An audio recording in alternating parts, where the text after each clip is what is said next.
Romania पुग्दा चाहिँ फर्स्टमै कस्तो हुन्छ त, युरोप भन्ने छ होइन, रोमानिया भन्ने छ, म बाहिर जान्छु र के गर्छु भन्ने छ। कोही चाहिँ खाडी देशमा खाडीतिर राम्रो हुँदाहुँदै पनि अब म चाहिँ युरोप के गर्छु अनि भन्ने सोच बनाउँदै हुनुहुन्छ भनेपछि तपाईँ मसँग जोडिनु होला। मैले पनि धेरै लामो समयको प्रतीक्षापछि रोमानिया जान सफल भएँ र अब भन्नुपर्दाखेरि कस्तो हुन्छ यहाँको अवस्था, के हुन्छ, भर्खरै आएको आउन त म, तर पनि अबको यहाँको कस्तो छ, वातावरण के छ, सबै कुरा अब साथीहरू पनि छन्, सबैलाई सोद्धाखेरि के हो कस्तो हो भन्दाखेरि चाहिँ अब सबै कुरामा तपाईँहरूलाई जानकारी दिनेछु। मसँग जोडिनु होला। जोडिनु भयो भनेपछि तपाईँहरूलाई पनि सजिलो हुन्छ। धेरैजनाले प्रोसेस पनि गर्नुभएको छ होला पक्कै पनि। म चाहिँ रोमानिया जान्छु, अब जुन देश गयो त्यसको बारेमा भन्ने हो, बुझेअनुसारले भन्ने हो। अब अरू देश, युरोपहरूको अरू देशमा पनि त अब धेरै होला, धेरै कुराहरू होलान्। अब सबै कुरा अरू देशको बारेमा चाहिँ नभनौँ। अहिले म चाहिँ रोमानियामा छु। रोमानियाको बारेमा भन्दाखेरि चाहिँ तपाईँहरूलाई म धेरै भन्दिनँ, सोचेर बुझेर आउनुहोस्। सबभन्दा ठुलो कुरा, तपाईँहरू कतै बाहिरतिर जानुभएको छैन भनेपछि त गाह्रै नै हुन्छ।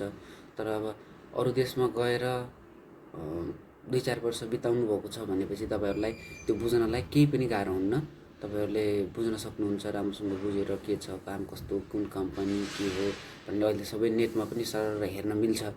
हेर्न मिल्यो भनेपछि तपाईँले राम्रो मन पराउनु भयो भनेपछि आउनुहोस्, नत्र चाहिँ अब त्यस्तै छ भनेपछि चाहिँ नआउँदा पनि हुन्छ। मैले यति भन्छु। बरु तपाईँहरूले अब पैसाको कुरा गर्दाखेरि चाहिँ अब तपाईँहरूले अब कति तिर्नु भएको छ, आउनुभएकोले कति तिर्नु भएको छ, जति पनि रोमानियाभित्रै हुनुहुन्छ उहाँहरूले कति तिर्नु भएको छ, त्यो त अब कति तिर्नु भएको छ भन्ने विषयमा चाहिँ अब कति तिर्नुभयो तपाईँहरूले, त्यो आफ्नो आफ्नो अब तरिकाले तिर्नुभयो होला तपाईँहरूले चाहिँ। अब सबै कुरा भन्दाखेरि चाहिँ अब कम लिनेले पनि लगभग 8-9 लाख चाहिँ लिन्छ नै, त्यो थाहा भएकै कुरा हो। अब 8-9 लाख लिँदै गर्दाखेरि तपाईँहरूले आफ्नै पैसा छ भनेपछि चाहिँ अब नेपालमै पनि के गर्दा ठिक 8-10 लाखले मान्छेले धेरै पनि गर्न सक्छ। अब बिजनेस के व्यापारतिर छिर्न सकियो भनेपछि चाहिँ गर्न सकिन्छ नै भन्छु म चाहिँ। तर यता आउँदै हुनुहुन्छ भने पनि सबै नराम्रो छ भन्ने पनि होइन, केही कुरा राम्रो पनि होला।